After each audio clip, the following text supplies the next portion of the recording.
A restaurant manager attacked a black mother with her baby. Minutes later, she lost her job. The baby started crying first.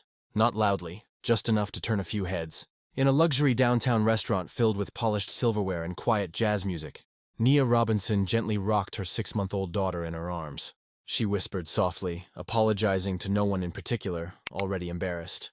She hadn't wanted to come here, but it was her sister's birthday, and this was the only place her sister had begged for. Nia sat near the back, hoping to stay invisible. That's when the manager noticed her. Lauren Whitfield, tall, sharp suit, tight smile, stood near the hostess stand, watching the room like she owned it. Her eyes locked onto Nia, and stayed there. She leaned toward a server. "Why is she here?" The server hesitated. "She's a paying customer." Lauren's jaw tightened. She walked over, heels clicking loudly against the marble floor, making sure everyone noticed. "Ma'am," Lauren said coldly, staring directly at the baby. "This is a fine dining establishment." Nia looked up, confused. "I know. We ordered food." Lauren crossed her arms. "Your baby is disturbing other guests." The baby whimpered again. Nia immediately stood up. "I'm sorry. I can step outside for a minute." Before she could finish, Lauren reached out. Not to help. Not to guide. She slapped Nia's hand away, hard enough that Nia nearly lost her grip on the baby. Gasps filled the room. "Don't bring that behavior in here," Lauren snapped. "Get out!" Time froze. Nia stared at her, shaking. "I'm holding my child." Lauren leaned closer, her voice low but venomous. "Then hold your child somewhere else." Phones slowly lifted. Some guests laughed nervously. Others stared in shock. One man muttered, "This is uncomfortable." Another whispered, "She didn't have to touch her." Nia's hands trembled as she pulled her baby close. Her eyes burned, not from pain but from humiliation. "I didn't do anything wrong," she said quietly. Lauren rolled her eyes. "People like you always say that." That line hit harder than the slap. The baby started crying louder now. Lauren turned toward security. "Remove her now." That's when Nia did something no one expected. She reached into her bag. Not for a weapon, not for money, for her phone. Lauren laughed. "Calling someone to save you?" Nia looked up, calm for the first time. "Yes," she said softly. "Someone who needs to hear this."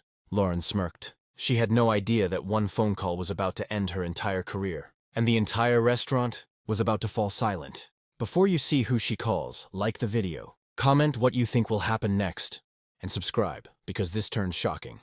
The restaurant went quiet the moment Nia raised her phone. Not the polite kind of quiet, the uncomfortable kind, where everyone suddenly realizes they're witnessing something they can't unsee.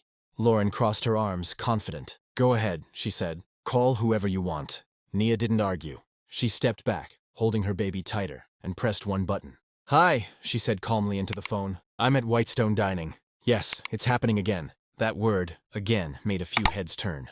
Lauren scoffed. "Unbelievable." But before she could say more, the front doors of the restaurant opened. A man in a dark coat stepped inside, followed by 2 others.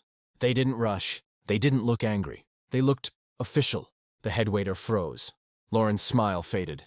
The man scanned the room, then his eyes landed on Nia. He walked straight toward her. "Ma'am," he said gently, "are you okay?" Nia nodded once. He turned. "Lauren Whitfield?" he asked. "Yes," she snapped. "Who are you, and why are you interrupting my restaurant?" The man reached into his pocket and pulled out an ID. "I'm Ethan Brooks, Regional Director of Operations." The words hit like a slap. Lauren's face drained of color. "That's impossible," she said. "No one told me." Ethan didn't let her finish. "I watched the security footage," he said. "Liv." Phones dropped. Forks clinked against plates. "You put your hands on a customer," Ethan continued. "A mother, holding a child." Lauren tried to recover. She was disturbing other guests. Ethan looked around the room. "Did anyone feel disturbed?" No one answered. A man slowly shook his head. A woman looked down, ashamed. Ethan turned back to Lauren. "You used force. You used humiliation. And you used language that violates company policy." Lauren's voice cracked. "I was maintaining standards." Ethan nodded once. "Then you failed." He took out a tablet, tapped once, and looked her directly in the eyes. "Lauren Whitfield, effective immediately, your employment is terminated." The room exhaled. Lauren laughed, a short, broken sound. "You can't do this." "I already did," Ethan replied. Security stepped forward, not toward Nia, but toward Lauren. As they escorted her out, she looked back at Nia. Not angry, not proud, just empty. Ethan turned to Nia. "I'm sorry," he said quietly. "This should never have happened." Nia looked down at her baby, who had finally stopped crying. Then she looked up. "I just wanted dinner," she said. The room stayed silent. No applause, no cheers, just understanding. Sometimes silence is the loudest apology. If this ending moved you, like the video, comment the moment that hit you hardest, and subscribe, because stories like this matter.